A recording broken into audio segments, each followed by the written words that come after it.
je suis Mathieu Marguery, ingénieur régional Arvalis en région PACA et je m'occupe de la station de Gréoux-les-Bains et de l'animation de l'agriculture de conservation des sols au niveau de l'Institut.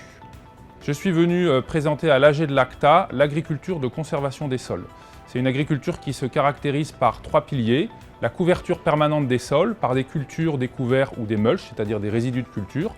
La non-perturbation mécanique du sol, donc l'absence de travail du sol, et la rotation diversifiée des cultures. Et je suis venu présenter la manière dont on travaillait l'agriculture de conservation des sols au niveau d'Arvalis.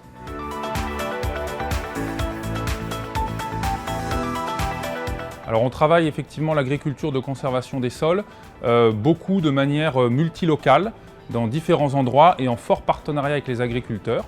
Parce que pour mettre au point cette agriculture et pour la caractériser, on a besoin de toutes les expériences des agriculteurs et de leur diversité de conditions pédoclimatiques et de leur diversité de manières de faire, parce qu'il n'y a pas deux manières de faire de l'agriculture de conservation des sols, il y en a vraiment plein.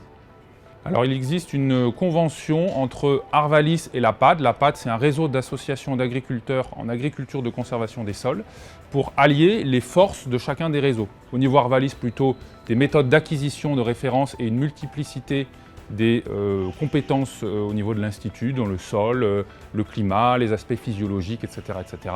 Et puis au niveau de la PAD, un grand référentiel d'agriculteurs qui sont en agriculture de conservation des sols depuis plus ou moins longtemps dans différentes conditions pédoclimatiques françaises.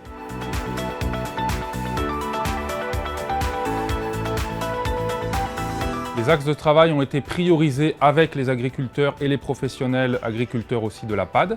Et donc, il y a 2 axes techniques de travail qui ressortent. Il y a la gestion de l'eau en agriculture de conservation des sols. Est-ce qu'on a un fonctionnement hydrique des systèmes en agriculture de conservation des sols particulier dû au fait des spécificités de ce système?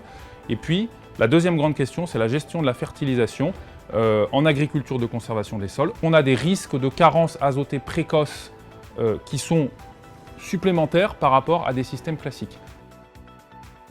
Il est important de dire que l'agriculture de conservation des sols au sein d'Arvalis, on la travaille vraiment à des échelles systèmes en lien avec des réseaux d'agriculteurs parce que les agriculteurs permettent, par leur multiplicité de conditions, par leurs observations extrêmement différentes, d'amener des questions de recherche qui sont indispensables à la réussite de la transition vers ces systèmes en agriculture de conservation des sols.